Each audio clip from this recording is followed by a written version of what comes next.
My name is Elijah. I'm 75 years old. I have $2.3 million in the bank, a paid-off house in a neighborhood where everyone waves but nobody visits, and a reputation in my industry that still gets mentioned at conferences I no longer attend. And I eat dinner alone every single night. If you're someone who's winning arguments right now, if you're someone who keeps score in conversations, if you're someone who values being correct more than being connected, stop what you're doing and listen to what I'm about to tell you, because I was you, and I destroyed everything that mattered. I was 32 years old in 1982 when I made partner at the firm. Sarah, my wife, had just given birth to our daughter Emma 3 months earlier. I remember the celebration dinner, Morton's Steakhouse, downtown.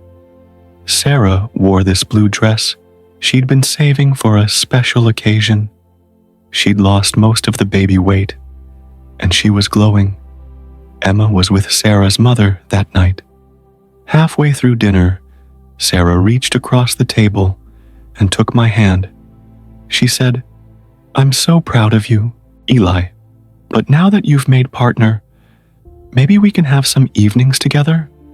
Emma is growing so fast." I remember exactly what I said. "Sarah, making partner isn't the finish line. It's the starting line. The next 5 years are crucial." "The next 5 years." I said 5 years. She pulled her hand back slowly, picked up her wine glass, didn't say anything, just nodded. That should have been my first clue. But I was 32. I was successful, and I was certain I knew how the world worked. I was going to build something significant. I was going to provide for my family in ways my father never provided for us. I was going to prove to everyone, especially my older brother, who said I'd never amount to anything, that I was the smartest person in the room, and I did. God help me, I did. 1985. Emma was 3.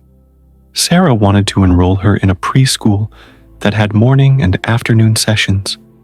She wanted the morning session so we could have family dinners. I said no. The afternoon session was better, more prestigious, fed into better elementary schools. We argued about it at the kitchen table on a Sunday morning. I had spreadsheets. I had data on which preschools led to which colleges. Sarah had her arms crossed, and she said, "She's 3 years old, Eli. She needs her father, not a statistical analysis." I told her she was being emotional. That word, emotional, like it was a weakness. I won that argument. Emma went to the afternoon preschool. I worked late most nights, came home after she was asleep. Sarah stopped trying to schedule family dinners by 1986. Here's what I told myself. I'm building a foundation. I'm securing their future. Short-term sacrifice for long-term gain. Every successful person makes these choices. I believed that.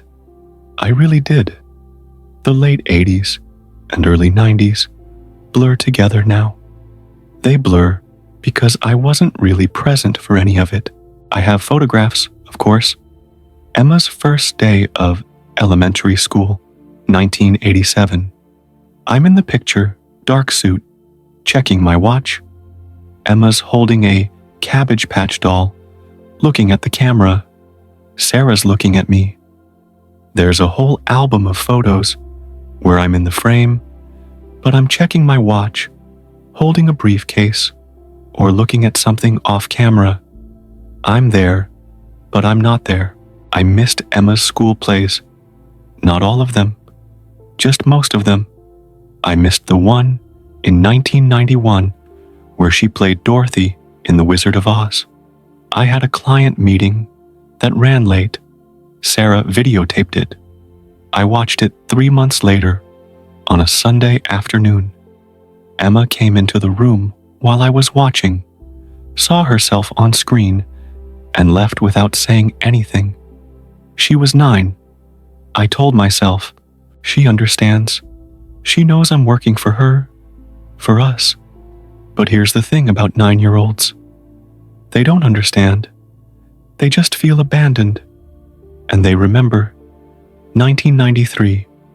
Emma was 11. She made the travel soccer team. Games were on Saturdays. I went to 3 games out of an entire season. At one of those games, I spent the whole time on a client call, pacing behind the bleachers. Emma scored a goal. Everyone cheered. I didn't see it. After the game, she asked me if I saw her goal. I lied. I said yes. I said it was beautiful. She looked at me for a long moment. Then she said, "What color was my jersey?" I didn't know. She walked away.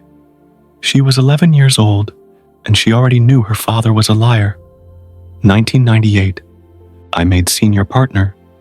48 years old. Top of my game. The firm threw a party. 200 people.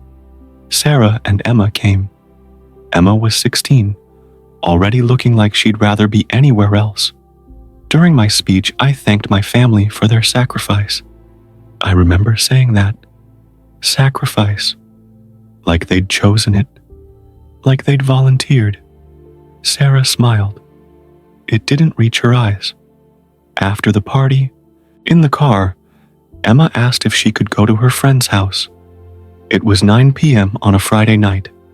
Sarah said yes immediately. Before I could object, Emma got out at the next light. Just got out and walked away. "She's pulling away from us," Sarah said. I corrected her. "From you. I'm barely here to pull away from." It was supposed to be a joke, self-deprecating. Instead, Sarah started crying, just quiet tears, rolling down her face while she drove. She didn't wipe them away, didn't say anything, just cried. I sat there next to her, my wife of 16 years, and I didn't know what to do. So, I did nothing. I looked out the window and did nothing. That's how you lose people. Not in one dramatic moment, in 1,000 small moments where you choose silence over connection. 2003. Emma was 21, graduating from Cornell. I'd paid for every penny of it. Every penny. As if that mattered. She didn't tell me she was failing organic chemistry during her sophomore year. She didn't tell me she'd changed her major 3 times. She didn't tell me she was seeing a therapist for anxiety and depression. Sarah knew all of it. Sarah drove up there twice a month. Sarah was the one Emma called at 2 a.m. when she was having panic attacks. I found out about most of it at graduation. Emma's roommate mentioned it casually. Something about how much better Emma's been doing since she started therapy. I looked at Sarah. She looked away. After the ceremony, I asked Emma if we could talk. We went to this coffee shop near campus. I ordered black coffee. She ordered something complicated with foam and caramel. I said, "Why didn't you tell me you were struggling?" She stirred her coffee, didn't look at me. Then she said, "When would I have told you, Dad? During the 3 times we talked this year? During the calls where you asked about my grades and nothing else? That's not fair," I said. "I've always been available." She laughed. Not a happy laugh, a bitter, broken laugh. "You've been available for meetings. You've been available for crises. You've never been available for me." I told her she was being dramatic. There's that word again. Dramatic.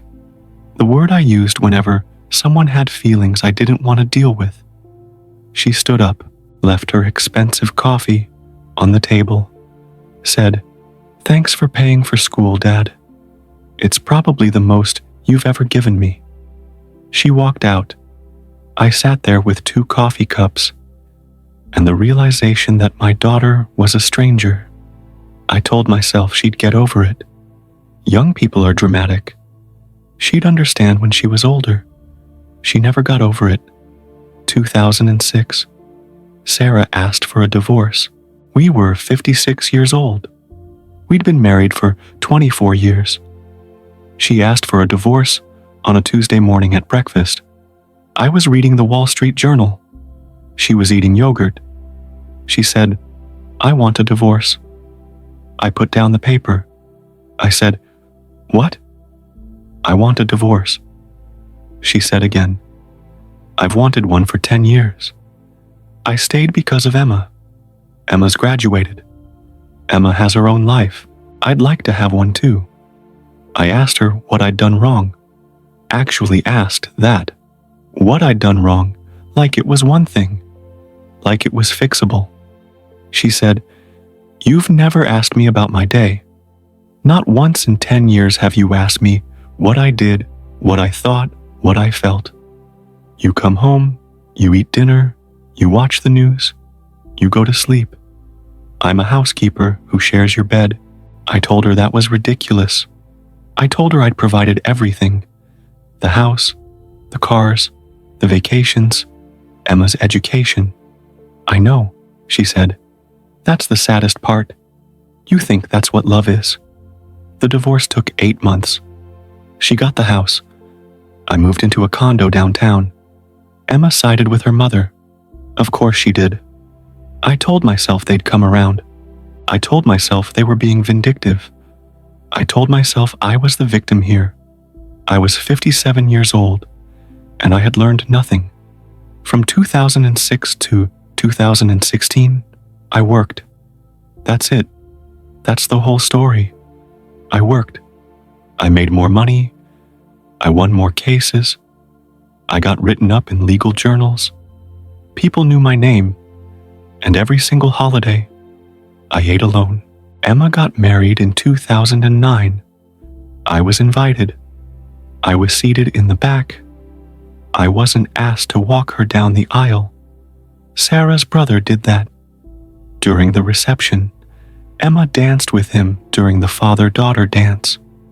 I left early, told them I had a morning meeting. Emma had her first child in 2011. A boy. Named him Thomas. I found out from a Facebook post 3 days after he was born.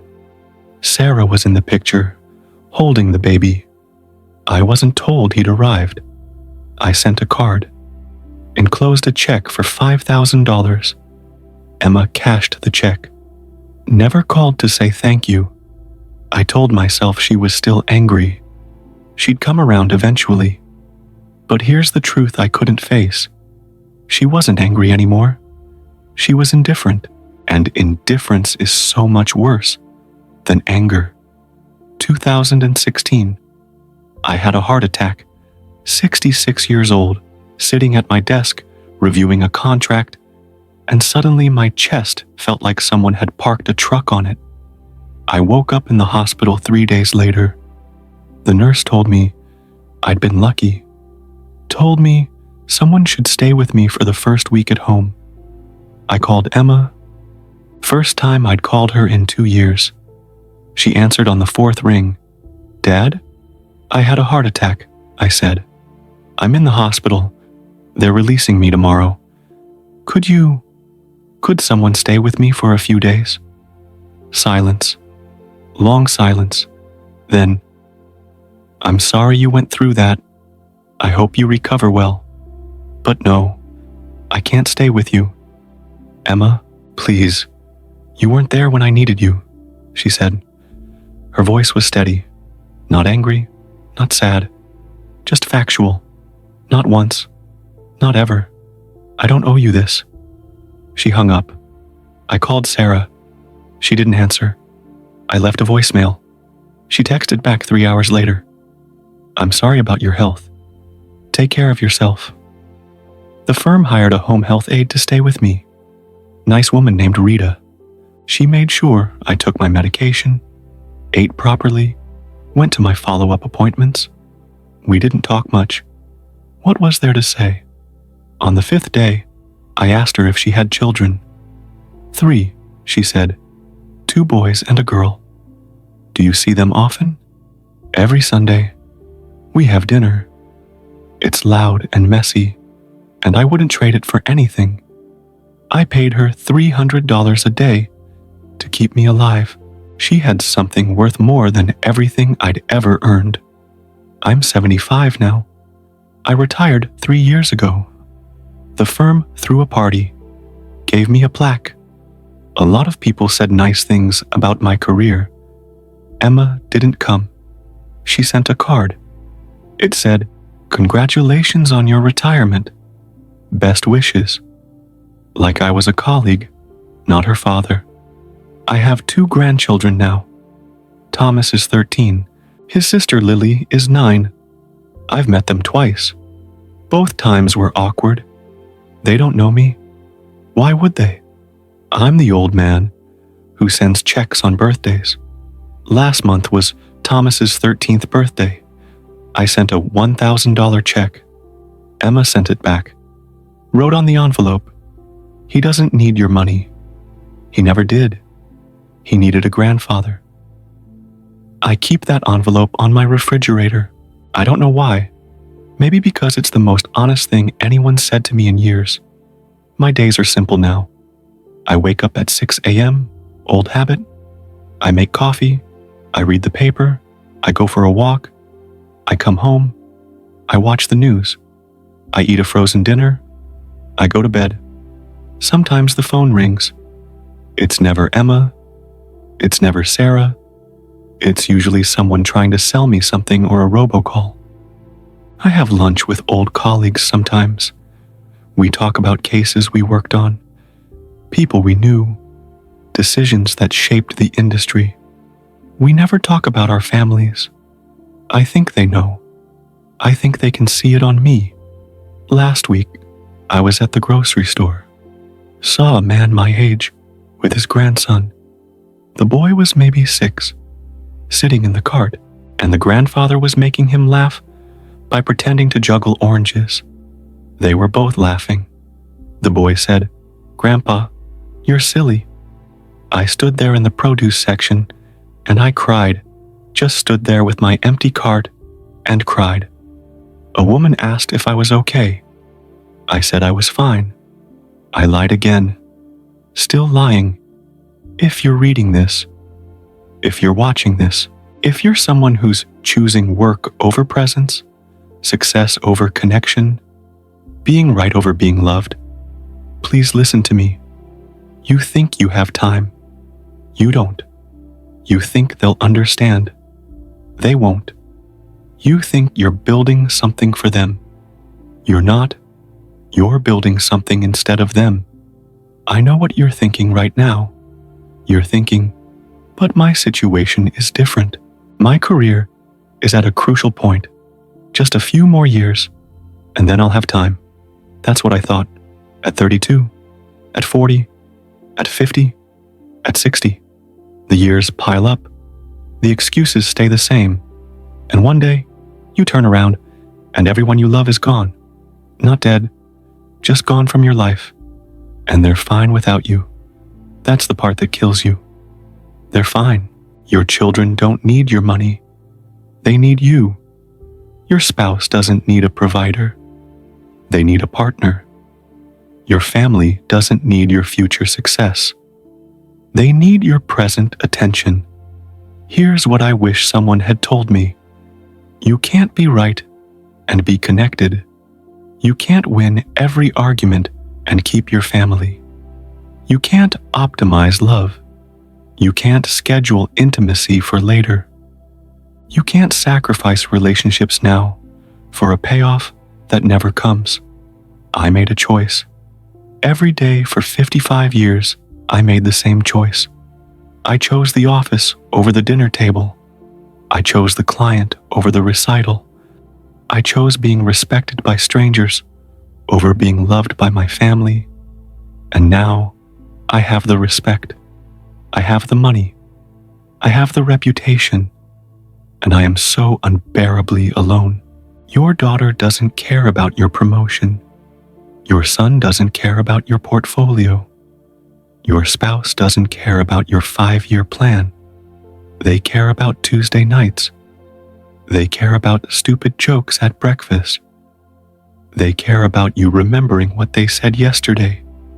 They care about you being there when nothing special is happening, because that's when life happens. In the nothing, in the ordinary, in the unremarkable Tuesday evenings that you keep sacrificing for something more important. There is nothing more important. I know this now. I know it with absolute certainty. And it doesn't matter, because knowing it at 75 is worthless. Knowing it at 35 could have changed everything. You think you're different. You think you'll balance it better. You think you'll make it work. Maybe you will, but probably you won't, because I thought the same thing, and everyone like me thought the same thing, and we were all wrong. Stop reading this. Close your laptop. Put down your phone. Go find whoever you've been taking for granted and tell them you're sorry. Tell them you've been choosing wrong. Tell them you want to change. And then change. Not next week. Not after this project. Not after you make partner or close the deal or get the promotion. Now, because tomorrow your daughter will be a little older. Tomorrow your spouse will be a little more distant. Tomorrow the gap will be a little wider. And one day, tomorrow will be too late. I'm 75 years old. I wasted 55 years being right. I have money and accomplishments and an empty house. Don't be me. God, please don't be me. There's no redemption arc for me. This isn't a movie. I'm not going to reconcile with Emma. She's built a life without me, and she's happy. That ship sailed. I missed it because I was in a meeting. But your ship is still at the dock. You can still get on it. Please, please get on it, because this is what winning looks like. This is what success without connection gets you, and it's nothing. It's worse than nothing. It's everything you thought you wanted, and the complete absence of everything that matters. I'm Elijah. I'm 75 years old, and I'm telling you this because I can't fix my life, but maybe you can still fix yours. Don't wait. You don't have as much time as you think.